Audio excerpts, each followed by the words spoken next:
Yeah. Uh, Hello, everyone. I'm Rohit, and today we are going to discuss a very interesting topic called as the subconscious mind.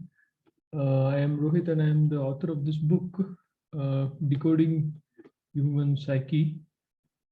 And in this book, I have given a lot about um, how the human mind works, and in this specifically, we are going to discuss what is the subconscious mind.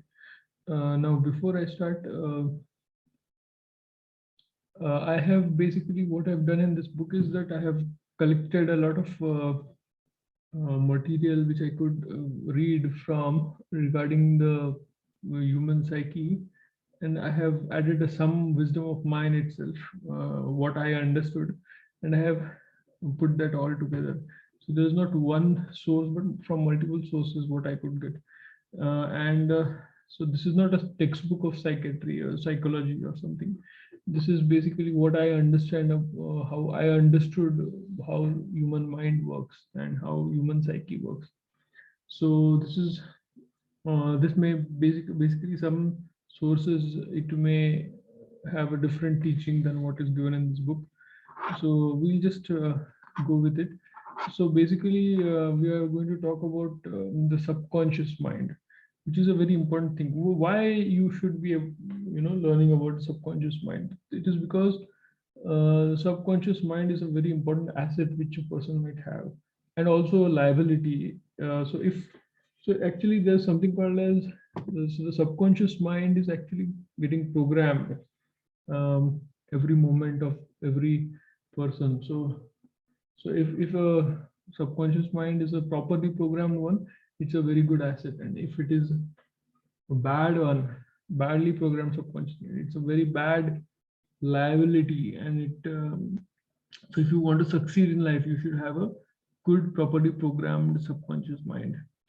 And if you don't have you have you're failing basically, or you're not getting the success, that is probably time for you to understand what is the subconscious mind. And so basically the mantra of success is a properly trained such subconscious mind. That is not only thing, there are many other things, but the subconscious mind is very important because it is, we'll come to that why it is. So importance of subconscious mind is very crucial in getting success, and also basically to understand your own psyche better. So there's something called as there's one question which many people ask, that who am I? What is me? What is I? When you say think that what is I?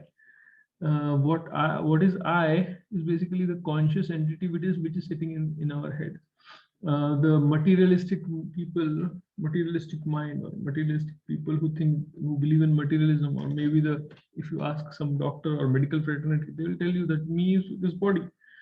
But that's not a very typical answer. So then they will say that no, that you're the brain basically. So, and even that is not very convincing, because the evidence says that you are not the brain. Because if you stimulate a part of brain, a region of brain, then the conscious entity sitting there in a conscious person, the conscious person will know that someone else is stimulating the brain. So if you stimulate a motor center, the pitch of the particular muscle comes, he knows that someone else is doing that. I'm not the one who is doing that pitching of the muscle. So if you were the brain, the muscle twitching you would have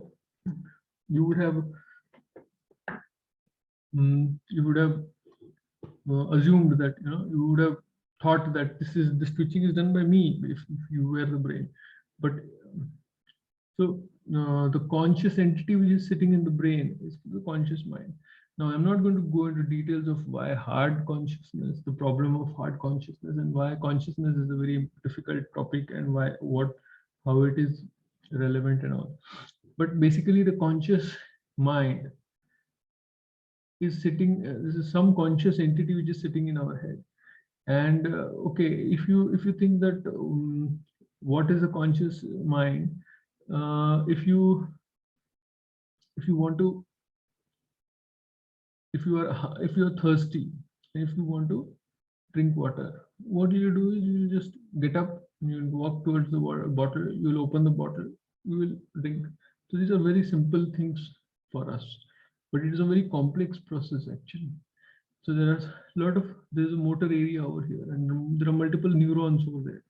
So this conscious entity has a power to suddenly make these neurons active. So they were basically sitting inactive, and suddenly some neurons get activated, and you get up. And then those neurons are basically sending a signal to your muscles, and you get up.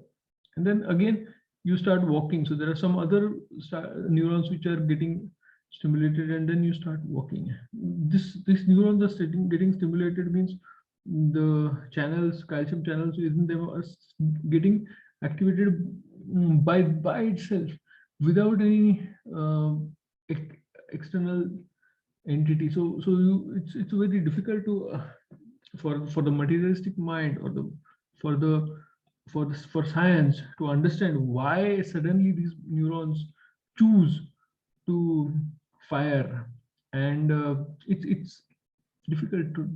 So this consciousness is equivalent to the brain, and stimuli in the brain is actually a very tricky thing, and it's not right. So anyhow, so this conscious mind is the conscious entity which is sitting. And what are the things which the conscious mind can do? So it can think, and it can react. But basically, all the sensory things which you can, so your conscious mind can understand whatever you see, or whatever you can hear, or whatever you can taste, or whatever you can smell, or whatever you can touch. All that the conscious mind is able to see or feel. And so this is the conscious mind. So basically, the first thing to understand, if you want to understand the subconscious mind, is to differentiate the conscious entity which is sitting in your head, which is the me or the I, and the subconscious mind. So you have to differentiate between the two. So this conscious mind and the subconscious mind, they are the part of the same individual, but they are completely different. So there's a difference of conscious mind. So the problem comes with subconscious mind is that it gives urges continuously into the subconscious, into the conscious mind. So this you whatever urges are coming into your conscious mind is basically coming from the subconscious mind, and it is the ignorant mind, or the ignorant person, is not able to differentiate between these urges. Some people say that these are urges coming from myself, so they are urges of mine, but no, they are the urges coming from your subconscious mind. So what exactly is the subconscious mind? Actually, the typical subject of psychology doesn't like the idea of a subconscious mind. They feel that they have the typical subject of psychology has what is called as the unconscious mind, but they don't like this term subconscious mind, so it's not very oftenly used there. But in Patanjali Yoga Sutras, it is called it was described in Patanjali Yoga Sutras long back. So in that, it is said to be a reservoir of tendencies or thoughts. So it is like a reservoir. So you can say that it's like a safe. So it's like a box. So you can just keep putting your currency or money into that box or safe. So it's a reservoir. There are many other things which are described, like some people say that there are some authors who say that the subconscious mind is like an elephant and the conscious mind is like a fly. So you can understand the difference. One subconscious mind is very big, one conscious mind is very small. Or subconscious mind is like an elephant and conscious mind is like an ant. There are these analogies. So there is another analogy which is It's a tape recorder actually. So it basically it's recording and it's saving a lot of things into your memory. So whatever comes and gets recorded into your memory, it's done by the subconscious mind. And the conscious mind can log into it. So whatever is it has been recorded over there. So it's like a recorder. It's like uh, artificially intelligent computer or AI computer. It's like a computer. So it's like a laptop which you are carrying. So it does have a memory, and it does have a it can give take input, and it can also give output. Like it's like an AI computer on in your car, self-driving car. So you have a computer, and it can give impulse to the self-driving car to drive by itself. How it does it. So that's how it is actually. It could be thought to be like a computer. Um, it's basically an autopilot actually. How it behaves like an autopilot, we will come to that. But it is the subconscious mind is for every individual. Every individual has a conscious mind and a subconscious mind, and the subconscious mind acts as an autopilot.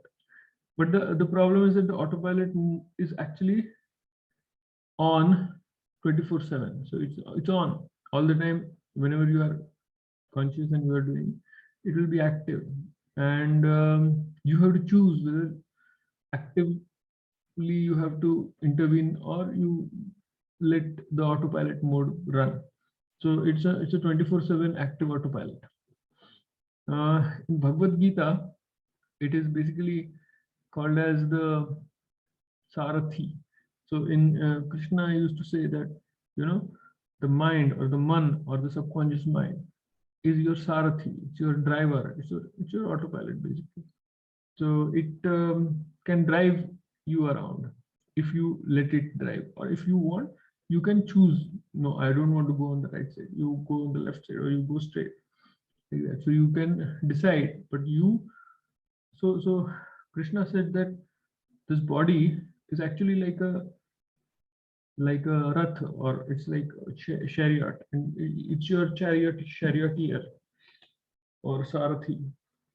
And this body is basically like you can understand that this body is like a robot, just that it's not made up of metal, it's made up of carbon based tissues. And you are someone sitting in this particular brain. You are basically the conscious entity sitting in this particular brain, but it's not.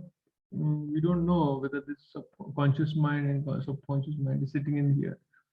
You may be an octopus like that, sitting and controlling the brain. So um, what is the conscious mind and subconscious mind, we don't know. But yes, uh, so the subconscious mind is basically uh, your autopilot or your sarathi or your driver. Actually, more than reality, these movies, especially Bollywood, has done a PhD on the subconscious mind. They have given a lot of names to the subconscious mind. They know basically that the subconscious mind is something different, which is basically uh, it is influencing my decisions. So I am there, and this is some person, another person is there, which is called as the dil or the man or the jiya or kaleja or heart. This is the one which is influencing my mind. So there are a lot of things like my heart. Uh, mm, that my heart wants this, or there is a small thread which connects me to the another person, or my so these are my heart is mad, or my dil chahta hai, or jia. So all these things are basically the names which are given to the subconscious mind in movies. which they say they feel they have a bit of a glitch that this is some another person called as the Dil, which is controlling me. They are not able to understand why I'm getting these urges. Who is controlling me? Why I'm getting this? Uh, if a person is a lover and he is just keeps getting these urges of I want to meet that girl. I don't know why I'm getting those urges, but these urges keep coming. From where these keep so uh, often these urges are associated with a lot of palpitation. So they correlated the Dil with these urges and subconscious mind, subconscious urges, and then they started saying that this is the Dil which is causing the urges, and that is the reason why they keep saying that the subconscious mind is like a Dil. But the thing is, the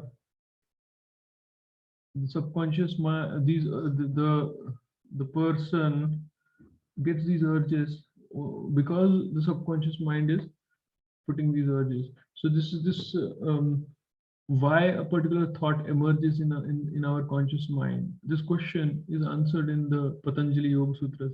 Patanjali Yoga Sutras say that conscious mind is called as Chit or Chit, Chit, and the subconscious mind is called as Chitta, Chitt, Chitta.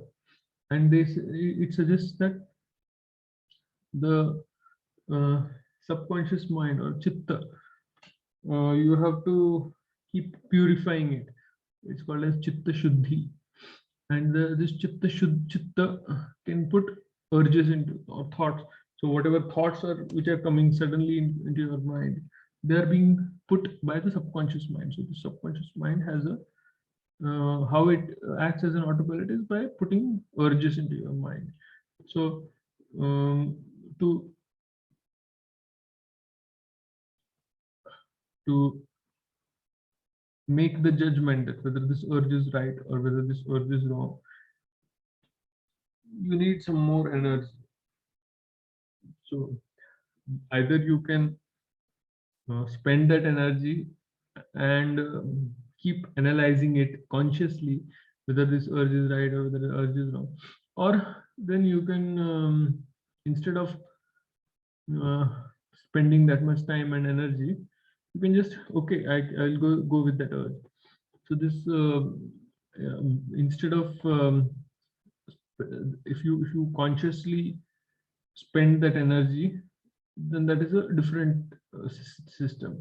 So it is later we will come to the something called as Kahneman systems. So if you are giving a free ride, if you are giving the driver or the autopilot a free ride, or you just let it drive, you drive, then it is called as system one. And when if you take it in your hands and you consciously put effort and analyze, that is system two, basically. So that is how you can correlate the whatever is given in psychology, described by Daniel Kahneman, and the subconscious mind. That's how you can correlate. So Patanjali Yoga Sutras, they say that there is something called as a sanskars and there's something called as vritti. So what is a sanskar? It's like basically beliefs. Beliefs, if you think of economy and currency, what is currency for economy? Beliefs is for thinking process. So if you want to know what is the currency of thinking process, and it is the beliefs. So beliefs are basically anything, right? Like a Hindu would believe that Hanuman is God for me. A Christian would believe that Jesus is a God for me. A Muslim would believe that Allah is a God for me. So so there are various beliefs. Like Muslim will, a Hindu will say that I have to respect my parents and my teacher or guru. Like that Muslim would think that, I have to uh, read Quran or namaz 5 times a day, and a Christian would have some different beliefs, like you have to light a candle in the church. So these are beliefs basically. So these are beliefs. Patanjali Yoga Sutras say that these are called as sanskars. So um, the subconscious mind, one of the things which the subconscious mind does is that it keeps collecting these beliefs. So as you are living your life, what the basic function of the subconscious mind is to keep collecting and recording. So the subconscious mind keeps getting recorded, so programmed basically. So what beliefs the subconscious mind of a person collects, depending on that, um, his subconscious mind gets programmed. So some people have a different set of beliefs. Some people have completely different set of beliefs. That's called as sanskars. So what beliefs you are entering in your mind, depending on them, uh, how the subconscious mind gets programmed. And there's something called as vritti. So the subconscious mind not only gets programmed, but it can put urges into the conscious mind. So your whatever conscious mind is there, it'll get urges in it. These urges are sent to it by the subconscious mind. So the subconscious mind can actually control the conscious mind, or the functioning of the conscious mind with these urges, through these urges. So the subconscious mind can put these urges, but the conscious mind has the choice whether to go ahead with this urge or whether to repress this urge. But we come to the reward center and the punishment center and how it interacts with it.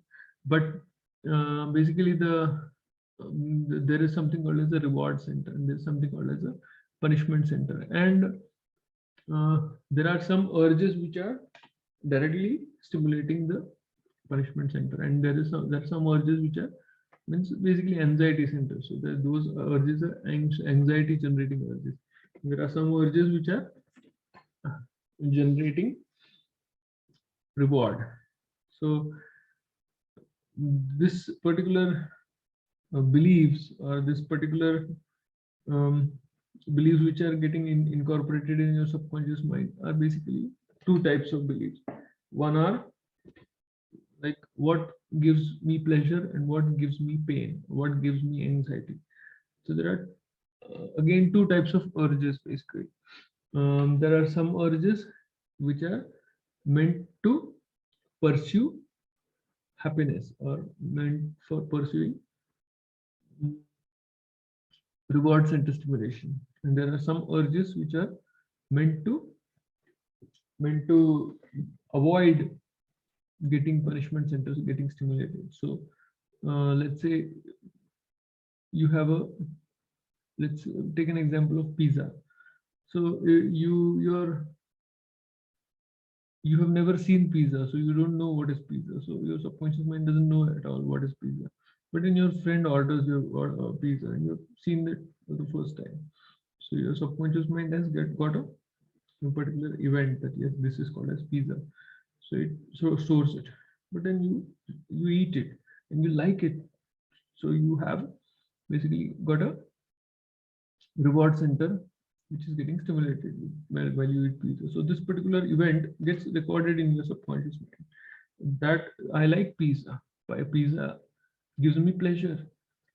Now this particular event gets recorded into your subconscious mind. Then later, this belief that I like pizza is like a sanskar, or belief, which gets recorded. Later, when you are just after maybe 5 days, 7 days, and you're just roaming around, you just suddenly see a uh, advertisement, and again you start getting, oh, this was pizza, and I had eaten this pizza, and I liked that. So this again, it is the urge is so you start getting a subconscious urge that I should order pizza again, I should order pizza again. Now here you have no idea about your weight, or you have no idea about your health, you have no idea about your cholesterol. So the second part of will come later. So now you again order your pizza. You like your pizza. So your uh, so this subconscious urge is called as vritti. So you're getting a vritti of ordering pizza. So you order again a pizza. Again you eat it, and again you're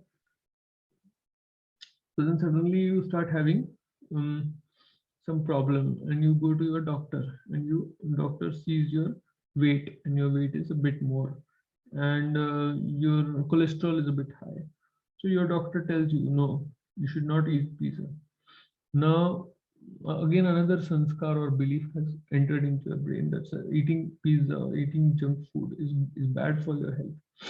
So if you keep eating it, now there are two things which are entering into your subconscious mind. One, which is an urge to order pizza so that you get the pleasure, and the second is what, urge to not order pizza because you will have a problem. So these two conflicting urges from the subconscious mind have a name actually. Um, they are called as the id and the superego. So the id is the one which is like for pursuing pleasure, and the superego is the one which will keep telling you, it's a self-critical one. So it keeps telling you, no, don't do this, otherwise you'll have problems later. No, don't do this, otherwise you'll have problems later. So the superego is a more advanced version. It is a more wild animal instinct sort of a idea for pursuance of pleasure. So here again the same thing. So these things, the id, ego, superego. So ego is what? Ego is the conscious mind who is trying to analyze these two urges, and these two contrary urges which you are getting. Should I order pizza? Should I not order pizza? So you have to decide between these two contradictory urges. So that is how you can understand the subconscious mind and the conscious mind, their interaction, and that's how you can define ego and superego and id. So anyhow, so there's something called as the SBS cycle, or Sanskar Vritti Sanskar cycle, which was given by Patanjali Yoga Sutras. I have basically uh, converted. I mean, you can this SBS cycle can also be put it as a urge action reinforcement cycle. So basically what it says is that there is a sanskar which is put into your subconscious mind. It gets recorded there, and that sanskar basically puts urges into your conscious mind, which is called as vritti. So sanskar will give vritti, and when you act on that vritti, and if it gives a positive response, it gives pleasure, then this vritti goes back as a bigger sanskar. So the sanskar gets bigger, and then the urge or the vritti becomes much more. So then it keeps increasing the belief that I like pizza, I like pizza, I like pizza, I like pizza, like that. So this pizza is just one example. There are hundreds and thousands of beliefs like that, hundreds and thousands of sanskars which you can potentially accumulate, and there are thousands of vrittis which you keep getting daily. Every now and then you keep getting urges, and you either react to the urge or you suppress the urge. So the reacting to the urge, and you just continue with whatever subconscious urges you are getting, is a easier one. It has less. It has less energy. It needs less energy, but to analyze the urge, to repress it, to to judge whether this urge is right or wrong, it takes a lot of energy of conscious thought. So that is the reason why the subconscious urges if you approve them without much thinking, that's called as this is Kahneman's fast thinking system. And if you put a conscious thought to it, analyze it, and you approve or disapprove it, then that is called as a system 2, basically. So I'll come to that actually. I'll explain all the Kahneman systems later. So this diagram basically shows how it is happening. Any event which happens will basically so this is a subconscious mind, which is basically tendencies or sanskars, and this is a conscious mind. Okay, so the subconscious mind puts vritti or urge into the conscious mind.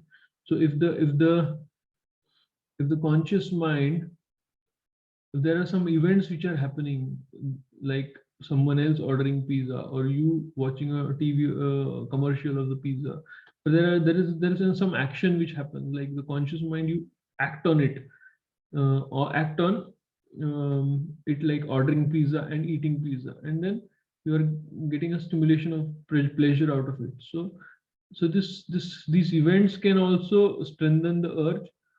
The action can also strengthen the urge. Repetition can also strengthen the urge.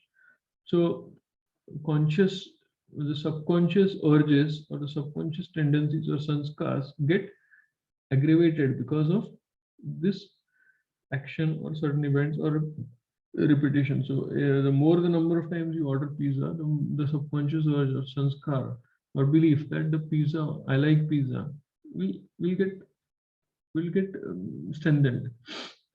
This is another very interesting uh, figure, basically, which was that this is a conscious mind and this is a subconscious mind. Any activity, activity X, this gives me pleasure or it gives me pain, like that. So if there's an activity, like let's say you have this mobile and you have a social media, like let's say Facebook or Twitter or something, WhatsApp. So you open that, and then you read something and you get pleasure out of it, but that pleasure is for a very small time, and then you stop and you keep the phone aside. Then the urge comes, yes, I derived pleasure from this particular activity, so I should do that. So this particular activity X gives me pleasure. This particular belief is embedded in your subconscious mind, that gives urge into your conscious mind every now and then. So your conscious mind wants that pleasure again. So either you act on it or you repress it. So if you repress the urge, anxiety, it forms anxiety, and if you act on it, it gives reward. So you feel happy about it, or you derive some pleasure out of it. So this both of these will basically reinforce the urge. So if anxiety comes, you keep feeling that I want to see the Facebook, I want to for update, I want to see what happened on Twitter, or I want to see. So you keep every 2 minutes you keep checking your social media account. That is how you get addicted to social media. Like this, these urges, subconscious mind, sanskar, and vritti or urge action reinforcement cycles. This keeps happening for everything, basically. It is not only for social media or Netflix or YouTube or whatever. Um, Even the same thing is basically true for video games or cricket or any other, like watching cricket is basically this activity X. Like, this is what watching cricket gives me pleasure. So there is a match going on. You get an urge. Yes, there's a match going on. I should open it. So you start the TV, and then you sit in front of it, and then you get pleasure out of it. So that reward center. But if you don't start the TV, then this constant anxiety. So both of these will basically increase the urge, increase this particular belief that I like cricket. So there's something called as confirmation bias, belief bias, confirmation bias cycle. So there's one particular belief that I like cricket. Maybe let's say there's a belief that politician A is bad. So one event happens that the politician, you read a one newspaper article saying that politician A is bad. So this belief was small before. Now the belief has become bigger. Now the second event again happens, and this belief increases. Third event again happens, and this belief again increases. Now the problem is what, that you have one particular belief that politician is bad. So you will focus only on those events which will prove that the politician, your belief is right, or and you don't want to focus on those events which will prove your belief wrong. That is what is called as confirmation bias. Although confirmation bias and other biases, cognitive biases, need a completely separate video, so it's very difficult for me to discuss all that over here. But this is what basically is happening, that one belief is there, and um, you keep confirming that belief. So this is called as confirmation bias. And with this confirmation, your belief keeps getting bigger and bigger. So first time you order pizza, then your belief is small. Then again, second time you order pizza, the belief becomes. So it's like initially when you were born, there was no belief basically. So it was like a blank paper. And then a small thin line of belief started. And then line become thicker, thicker, thicker, and then more and more number of times you order pizza. Now that the belief is very, very thick, like that. Now this is basically called as a belief persona actually. So every person has different kinds of beliefs. So this particular thing can represent one belief. This can represent another, this third, this fourth, this fifth, like that. This is a very zoomed in image. So every person will have millions and billions of such beliefs. Some people will have this particular belief very small. Others will have like this. Others will have like this. This person had like this. Like this, you can actually um, represent this. This is a two-dimensional entity. So you can represent it as a three-dimensional bar diagram or something like that. So basically what this is basically trying to tell you is that every individual, as the age advances and more events happen in life, they have basically, they keep developing this. So initially this particular person had a very small this belief, then it became more, then it became more, then it became more. So by the time he becomes an adult, the belief has become very big.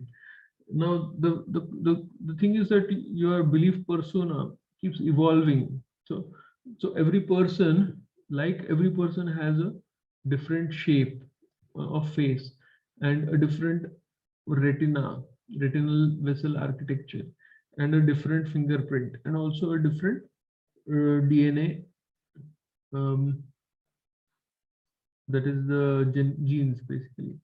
So like that, a person also has a particular belief persona. So this belief persona, this is basically hypothetical. So it's just for diagrammatic sake, so for explanation sake, we have drawn like that. So this could be any belief. This one particular belief is belief in God, atheism. This particular belief is that I am the God, or maybe, you know, I am a important person. Now, this particular belief might be, materialism, or that plants are useless, and and there's another belief that I have a right to kill animals and all that. So these are just examples which I'm giving you. So these beliefs could be anything. Uh, there are some beliefs which are complementary beliefs. So if one belief in God is there, then belief in atheism is less. Like that, they are complementary. So if belief in God, one God is there, then the belief in other God will be less. Like if one person believes in Hindu deities, then the same person will have a much lesser uh, belief that Allah is the God. So basically, these are complementary beliefs, and so every person has a different belief persona, and this is basically subconscious. So, this is basically a map of the world which is made by the subconscious mind by accumulating small beliefs. So this is a subconscious map of what is good and what is bad. And this particular map is going to be used by the subconscious mind. If it is allowed to drive your car. So if you allow your subconscious mind to drive your car, this map it will use to drive. Like it will basically utilize these beliefs to arrive at an answer. So if you let the subconscious beliefs or subconscious prejudices make the decisions for you, often these subconscious decisions or subconscious map is not right one. May be right, it may not be right. So if it is right, if it is really evidence based, then you can rely on it. But if it is not evidence based, then it may lead to biases, which are basically a very big topic. So this the solution which is derived by the subconscious mind is often biased or prejudiced one. So we'll go to Kahneman's systems basically. Daniel Kahneman has described these two systems, system one and system two. So if you basically utilize this particular map, subconscious map, in deriving, then it is basically system one, which is a fast thinking, intuitive, emotional system, which Kahneman said has some problems like YCIT phenomenon. That is, what you see is all that is. That is, um, you are basically using your prejudices, and then you are coming at your conclusion. So system two can basically analyze algorithmically. So it is a non-intuitive system, and algorithmically calculating it becomes possible in system two, which means what? That you are basically consciously putting a thought that, yeah, typical examples of system one type of response. Let's say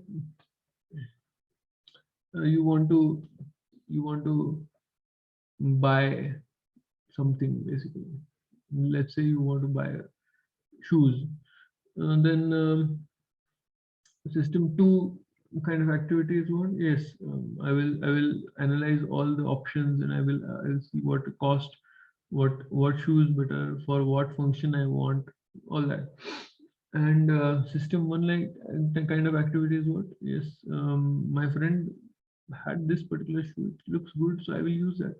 So sometime you saw that shoe and you like that shoe, subconscious mind that has put that yeah, I like this particular um, black leather shoes, so I will use that.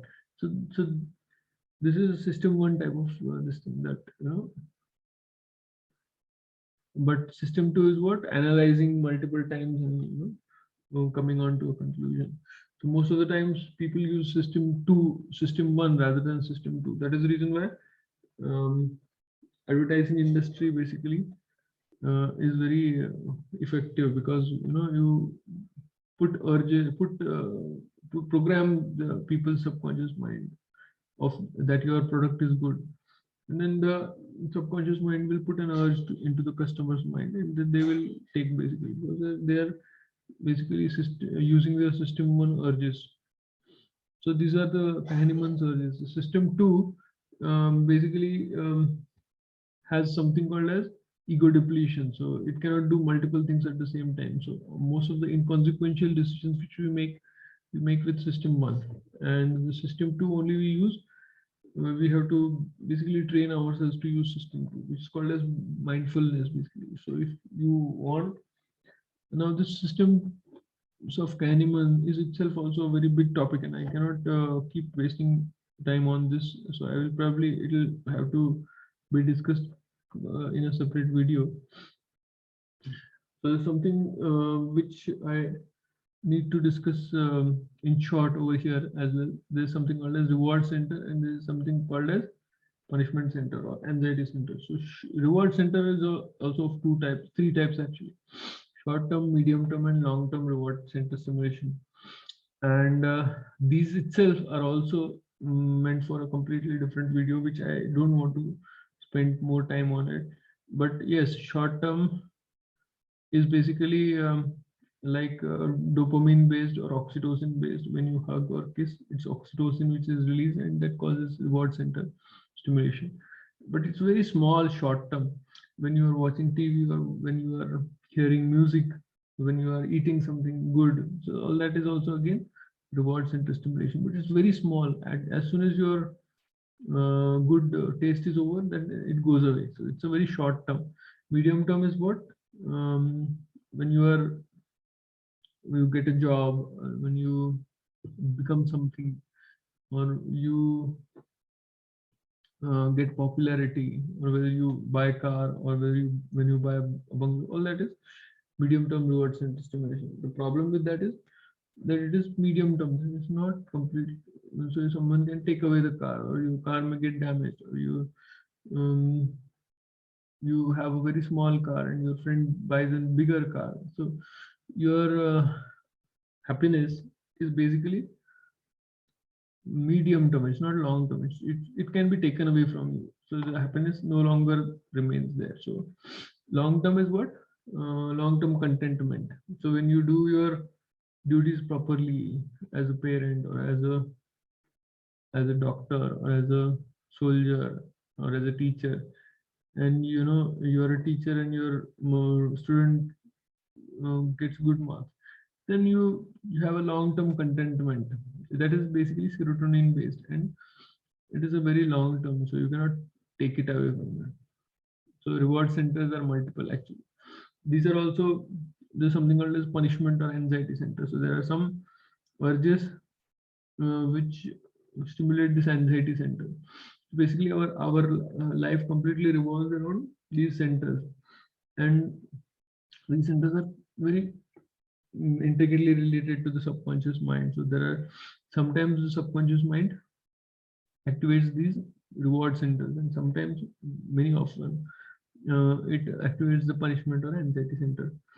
And with these are very powerful urges actually. So with these, which particular event, so these beliefs are basically related to these centers. So which particular event causes anxiety, which particular event does not cause anxiety. So when a person is standing in front of a big crowd, and wants to give a lecture, and he sees all the people around, then it creates anxiety. So because basically subconscious mind is thinking, what will others say? What if I will fumble?